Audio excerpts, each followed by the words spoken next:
Welcome to Hands-on Tarot, where I show you the many ways you can use tarot for more than just divination and to help you grow your tarot practice. I'm Susie Gourlay, and I've been using tarot for many years to create my future rather than just predict it. Today we're going to be exploring creating your own tarot spreads. So why do this? Of course, you can Google tarot spreads. You can look at spreads in all the books you have. All the decks that you have will often have tarot spreads in them. But why would you want to create your own? Well, for starters, they help give your readings context and eliminate confusion. When using a tarot spread, you are creating your story. You are laying things out in a specific way that have specific context to them. So sometimes you'll see online where people say, I asked this question and these are the cards that I have and what is the answer to this? But that doesn't really help because you're just laying out cards, but people need to really know what's the context of that card. Why is that? Why do you have 3 rows of 2? Why do you have, 2 rows of 6? Is there meaning to these rows, or did you just lay them out? So they give your readings a bit more of a specific point to focus on. They will help you see patterns and connections within the cards. So if you're seeing a lineup of cards, so say you have the 9 of Pentacles, the 9 of Swords, and the 9 of Cups, you see that row of 9s. That is very interesting. When you see that you have lots of court cards in your spread, that is also very interesting. You can look at the numerology, you can look at the images, where they're looking, where the individuals are pointing, all of those sorts of things. Tarot spreads also help you solve problems and offer guidance. And spreads also keep your readings on track. So some people will just keep pulling cards until sometimes the card comes up that they really want to see, giving that self-fulfilling prophecy. And sometimes people will show that they don't really have a context or goal in mind when they're just pulling a lot of cards to hopefully help them understand what they're meaning, whereas spread really creates more of a pinpoint focus. Of course, you don't have to use tarot spreads. That is totally up to you. But given the reason why spreads are so popular, is a lot to do with what I've just talked about. So the Spread Crafter's Oracle by Fables is a good deck that we're going to look at in this podcast. But also, I really loved what they had written in their guidebook about why crafting your own spreads is important. It says a tarot spread is a creative and practical way to capture a thought process, to explore and delineate a sequence of actions that you can take to approach a problem or an issue, or to map out a journey that you wish to embark on. And I think that really sums it up well. They also ask in here about, you can just look up a spread online or Google it or look it up in a book, but creating your own spreads will help you. What you're really doing is active self-reflection and problem solving. So that is definitely one of the benefits, one of the many benefits of creating your own spreads. So why is creating your own spread helpful? So they are a great way to engage in your tarot practice creatively. So you can have a lot of fun creating spreads. They don't just have to be lines. They don't just have to be 3 cards drawn out or the Celtic cross. You can have a lot of fun. So for one example, I've created a few zines where I've had a bit of fun creating some spreads. So for example here, well, I've, some of these shapes are quite common, but for example, like the pentagram. So I looked at that and specifically focused on the 5 clairs when looking at that spread. So that one was kind of fun. I even focused on all the different elements within this spread. I have, so the Wheel of the Year here. I created spreads for every Sabbath. Some of them I would use, you know, specific layouts. So like a wheel of the year, looking at literally a wheel. I also have, you know, Yule, looking like kind of like a Yule tree or Christmas tree. And sometimes they're just random. Like this Samhain spread here, I just have, you know, cards kind of in a random way, but it's appealing to the eye. So, you know, you can be really creative and kind of have a lot of fun creating your own spreads. You can find the specific answer you're looking for in a specific situation. Creating a spread forces you to examine your issue, your topic, your situation from every possible angle.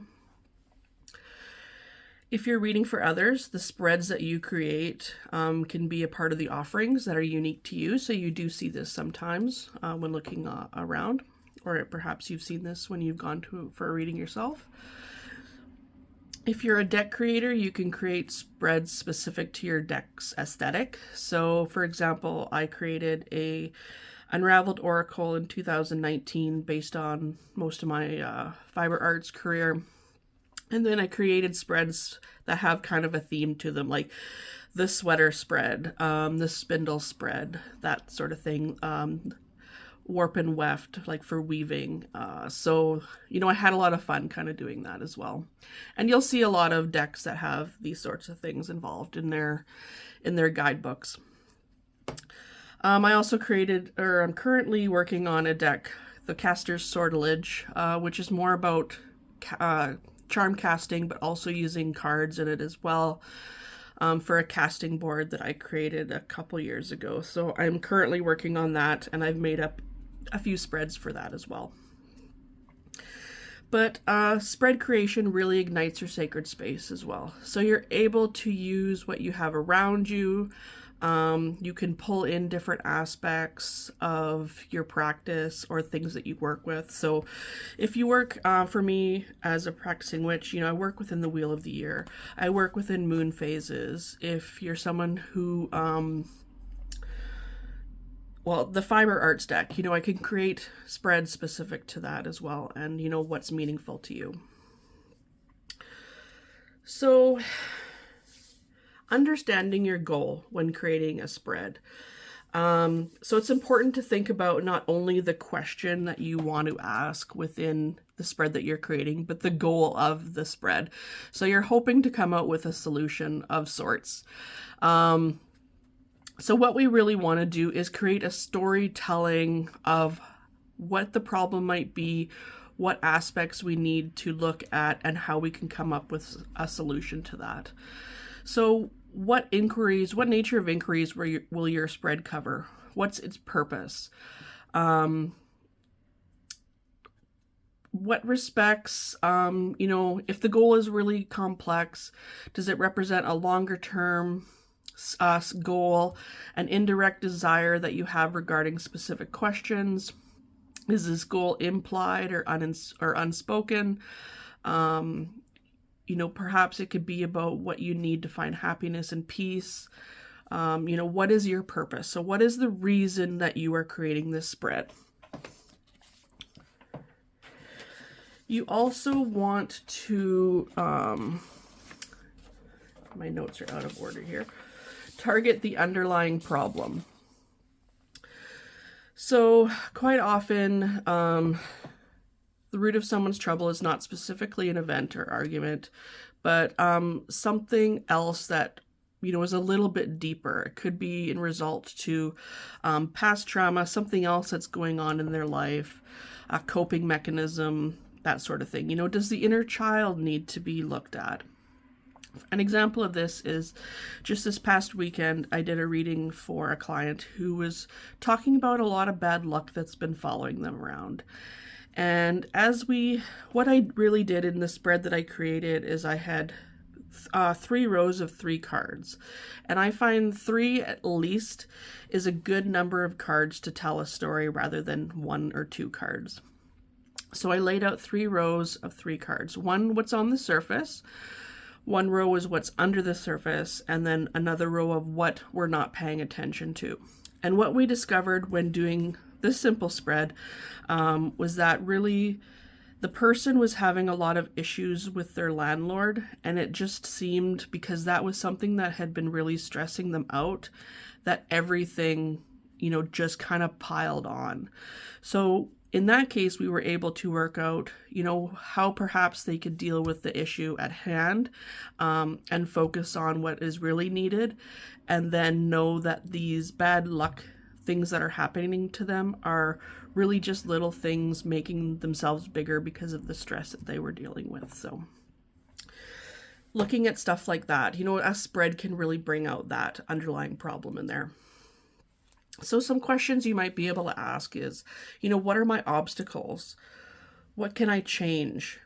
What are my strengths? What are my weaknesses? Perhaps what is the biggest challenge when trying to work towards this goal?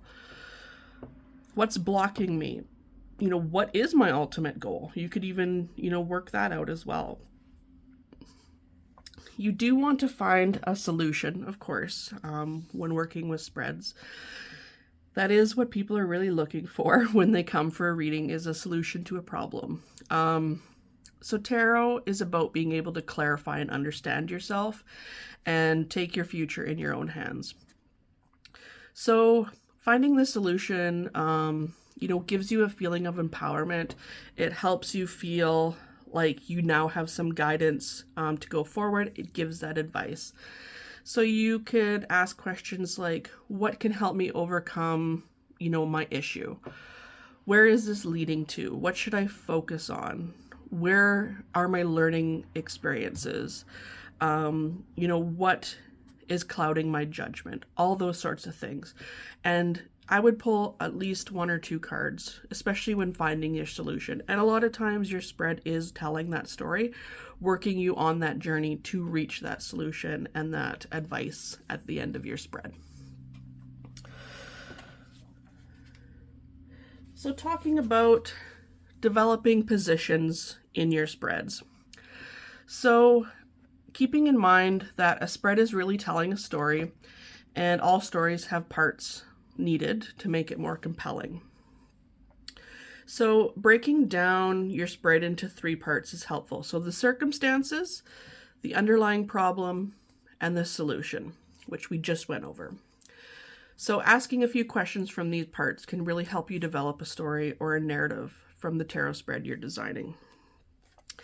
And within this Spread Crafter's Oracle, they do have a lot of these positions kind of picked out to help you, a secret category, a focus area category, lightworking category, so themes of healing, expansion, growth, and empowerment, shadow work, if you want to include that, cards that highlight the ego and moments of disempowerment.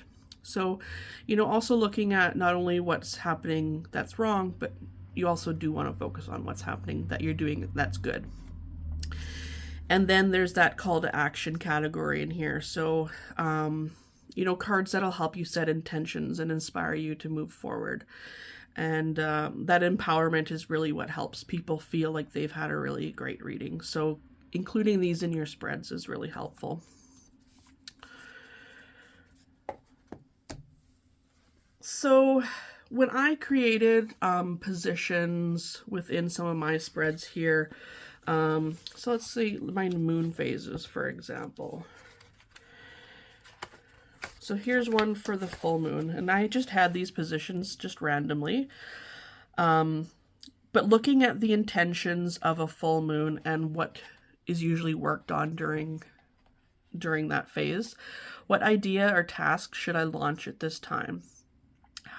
What should I celebrate during this period? How best can I direct this moon's energy? And then the 4th card is wisdom and guidance from the moonlight. And then I have a little activity here about making a wish and sending it out into the universe. Waning moon, for example, again, I have 4 cards, kind of just in random positions as well. What needs reevaluation this week? Where can I use more balance during this phase? What lessons should I reflect on? And how can I use my shadow side for guidance or forgiveness? So I'm incorporating, intention of what the waning moon indicates. I'm also looking at, how the moon is, showing darkness and light. And, the waning moon is also a time to wind things down. So I use all of those aspects when creating my moon spreads here. Clarifying the circumstances as well. So a big part of painting the picture for tarot reading is developing a landscape or a stage that everything plays out on. So understanding which pieces play a part in our question. Sometimes we have trouble noticing these pieces. So for example, we talked about this, I think, a little bit in the resiliency podcast about what do you not have control over? Who is involved? What does the environment look like? Where are there opportunities? How do others perceive me? Where can I grow? These are sort of things that you can use to kind of fill in a bit more of the meat of your tarot spread. Another really cool thing is also using spreads and creating spreads to help in your writing. So if you are a writer looking for characters or kind of a plot, or you could even write a book based on, certain situations that come out within your cards. And this is a really creative way as well to use spreads.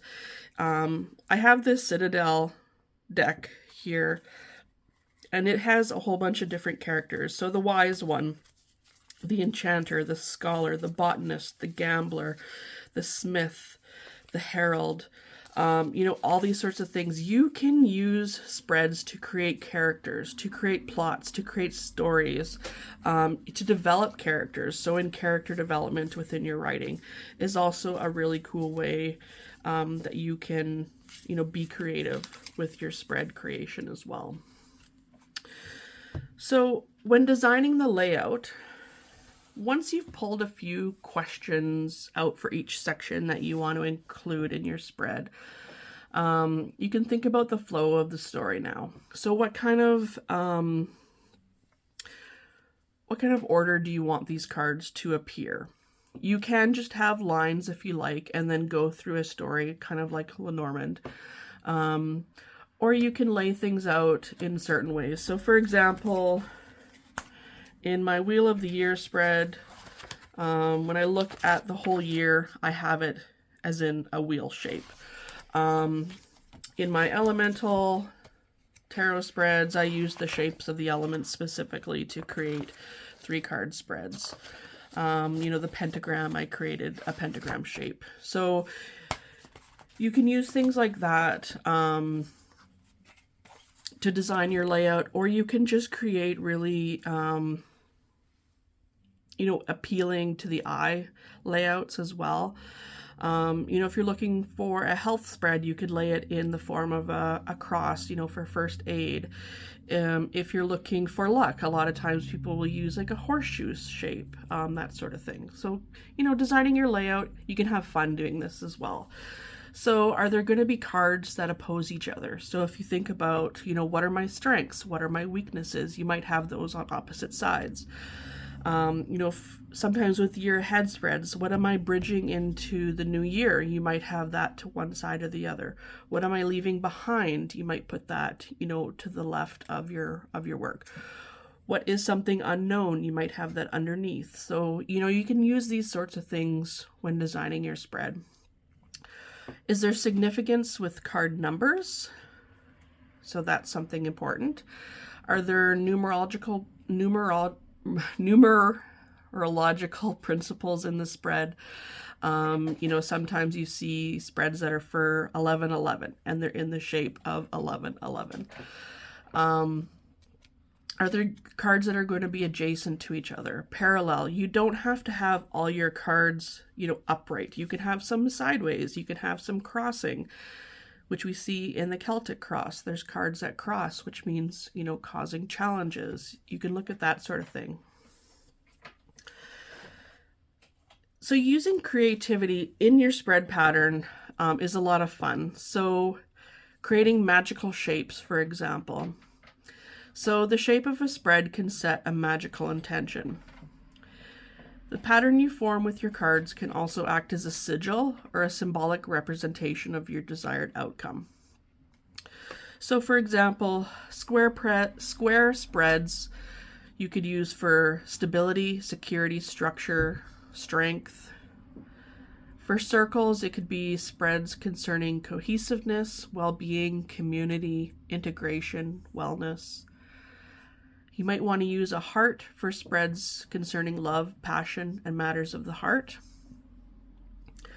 Upward pointing pyramids are spreads regarding the higher self, spiritual matters, or enlightenment, and I showed you I'd use some of those in my elemental spreads for air and fire. Downward pointing pyramids, spreads regarding the subconscious, hidden motives, base desires, driving forces, that sort of thing. Staircases for moving up or down. I used kind of a spread like that for my crochet spread because the crochet stitches are based on height. So you could have spreads concerning, you know, where you want to go, whether you're moving up or down. You can use, let's see, what's another one here?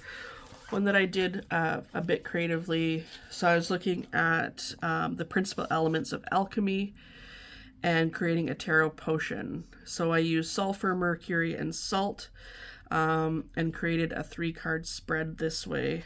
And so diluting the sulfur in the mercury, dissolve the mineral salts in your mixture, and the final result will produce the potion. And then I have questions for that. So sulfur relates to the soul, what main ideas can be extracted. Mercury for life force, what passions exist that must remain. And salt for physical body, what is practical and rational. So that's kind of one that I created for fun with just, you know, a very simple downward forcing or downward pointing pyramid. I do have, you know, one in the shape of a sweater. I have, you know, a spread that's in the shape of a spindle, as I had mentioned as well. A crossroads one, you can use images of runes. You can use, you know, anything that your mind desires, you could absolutely use. So having creativity in this process really helps you come out of your shell, and I think will give you that momentum to keep going. And you can even create stacks, so you can pull out cards specifically. So in my moon phases spread, I have a triple moon spread in here, which is made in Mother Crone, and using illustrative piles to create different things. So pulling 3 cards in relation to each of the 3 phases of the triple moon, and then looking at how each 9 card, how the 9 cards relate to each other in a grouping. So creating a story, connecting all the cards. So, you know, having fun that way as well. So let's give this a try. I have a couple things here for creating a spread that we're just going to use for fun. I'm going to do a couple things here. So we're going to try creating a spread and then doing a reading for it. And then we're also just going to do a spread from ones that I've created and, you know, see what comes out. So the Spellcrafter's Oracle is a really great start for you if you're interested in that. Using the expansion decks is also really helpful to give you a bit more depth, and I'll list those in the show notes. But right now I'm going to use this very little teeny tiny deck here. So this is the Spread Creator little deck from hollyoddly.com. So I'm just going to give these a little bit of a shuffle. And let's say my goal is to look at this upcoming month. So we're almost entering into spring and March. So let's have a look at, you know, the month ahead. That'll be my goal. So I want to look at, say, let's do 4 parts. So looking at each week in a month. So the beginning of the month and the 2 weeks in the middle, and then looking at the end. So I'm going to pull 4 cards here. So the first one I pulled is, how can I make sure my expectations are realistic? So I'm going to focus on that for my first week. Second week, how can I face my fears? Third week, what will be a path to joy? And my fourth week, what are my dreams trying to tell me? So I'm using this spread creator deck to pull out some of my prompts for me. So then what I might do is organize these in a way that creates some meaning. So in a calendar, you know, we do have grids. So grids might be a great idea to use in this case. I do have them organized kind of by week, but let's create a bit more depth with these 4 prompts here. And when I look at this as a month ahead spread, I do want to be able to integrate all of these things within my month. So I do want to be able to look back and see how these things did manifest throughout the month. So I'm just going to create, we'll do this kind of layout here. So I guess I want to keep them in there to know that I can separate up the weeks. So I do want to keep them on different lines here. So then I'm going to pull cards for this. So how can I make sure my expectations are realistic? I have the Tower.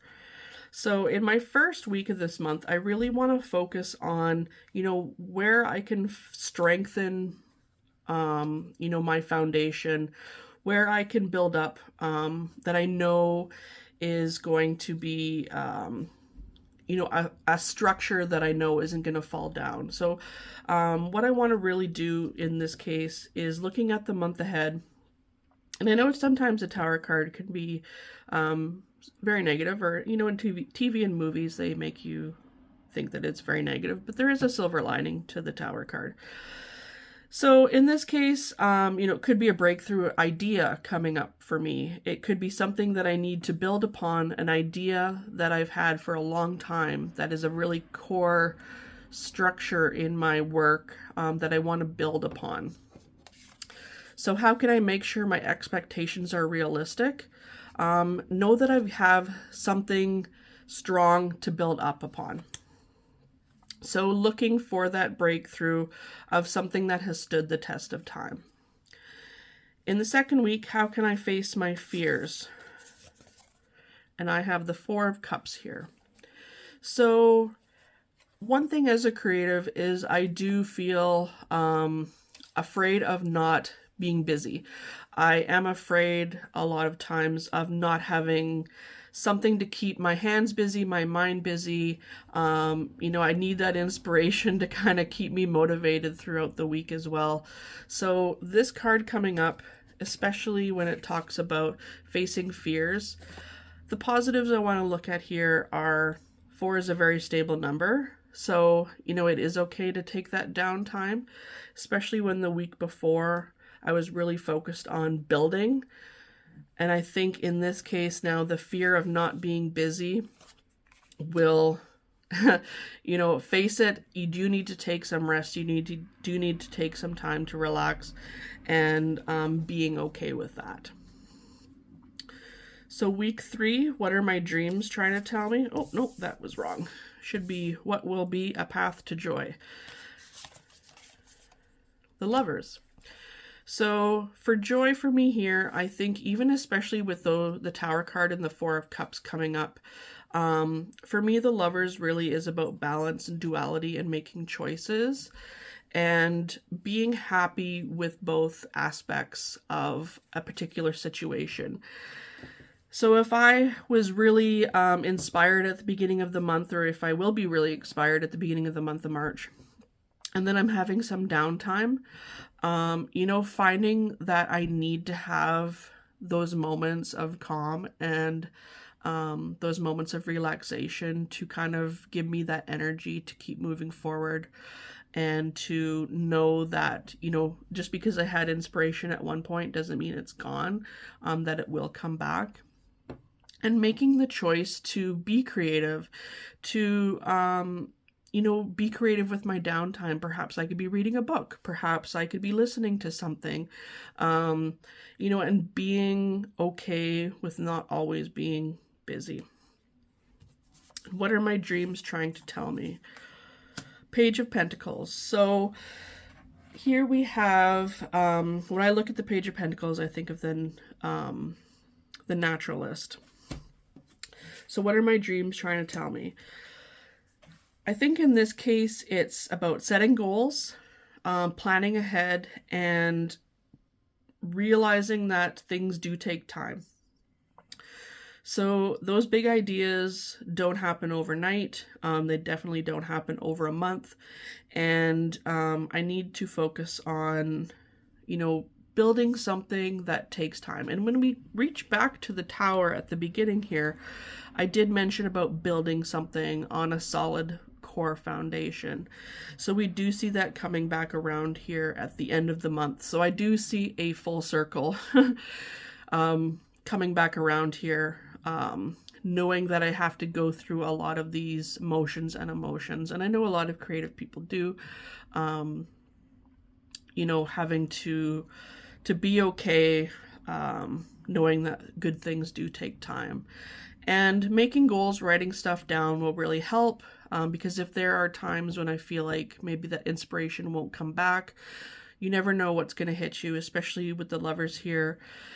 You never know what kind of gifts are being given to you throughout the month that may spark that inspiration or give you something else to think about. Perhaps that inspiration disappeared because it just wasn't going in the right direction, and something totally, something that you were least expecting helps bring that back to you. So now that I have this spread for my 4 weeks, I can use it as a reading, of course, as I just did. And I can also use it to look for those patterns, look for connection. So we see a 6 here with balance and harmony. The Tower talking about stability, and when we have the 4 of Cups coming right after it, we see the air element with the Lovers. We see the emotion element with the Cups. The down-to-earth, practical, rational thinking, you know, especially with the Pentacles there. So, you know, we do see those kind of patterns come out, and they will probably very much ring true to what, you know, happens for me in the next month. So that's how you can use a spread deck to create some prompts for you.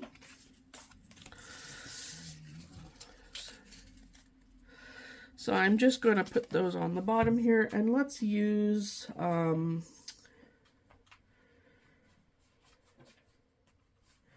we just passed in bulk, but let's use one of these element spreads here. So moving into spring, we are kind of moving into that air element, but we are just entering the Pisces season here as well. So let's do the water spread that is within this deck here. So, or this zine. So the water spread that I created is 3 cards in a downward pointing triangle to represent that water elemental sigil. And my questions are, how can you better honor your emotions? So I'm going to flip card number 1. I have the King of Pentacles here. So for me, he is the manager. Card number 2, where can you welcome more flow into your life? Here's that card. 4 of Swords, that card of rest, which I just talked about. I don't, being one of my fears. And card number 3, where might I benefit with a cleansing or a change? And the third card that I've pulled here is the 3 of Wands. So it's interesting how the 2 spreads that I've just kind of gone through and the cards that I flipped all kind of lead to the same answer. And that is one thing that I do really love with tarot. So what I'm seeing here is I can best honor my emotions by being a lot more rational and practical in my thinking, that I do have success. I do have a lot, going on. I have plans written down. I am being very creative and very active in the things that I do. So to know that, these things aren't disappearing from me, they aren't trickling away, even though I may not, like, for example, make a podcast as often as I would like, I am still finding the time when I have the time and being okay with that. So I am being very, very stoic and very rooted when I make plans and write them down and follow goals and get more organized. So when I see that I've written this stuff down, my past self, or else my future self, will say, "Thank you, past self, for writing that down." So where can I welcome more flow into my life? Four of Swords. So finding that rest, that recovery, finding those quiet times, knowing that that stuff is important in order to remain productive. I don't need to keep active to be constantly doing something, because I need to refill my energy as well. Four of Swords, again, we see that stable number. We had the Four of Cups previous. Four of Swords, also relaxing your mental state, also relaxing the thoughts that might be on overdrive when I'm thinking about what can I do next. And finally, with the Three of Wands, where might I benefit with a cleansing or a change? So with threes, there are a number of activity, social activity, connection, creation, transformation, growth, and in a way that is bringing in the fire element. So we have, interesting that we're doing a water spread and we have pentacles, swords, and wands and not a single cup. But threes are also a number of, after making a choice, actually taking action on it. And action with wands means action with that fire element. So looking at, where I might go on from here. So, okay, I've made my plans. I've written stuff down. I've got more organized on my goals and where I want to be.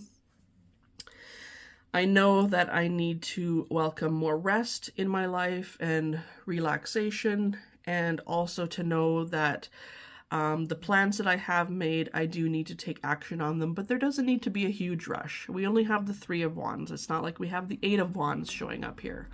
So knowing that things are happening and things don't have to move fast. They can still move, at a slow and steady pace. So another thing that I have in this spread, just kind of creatively, I say, the undines are the elemental beings associated with water.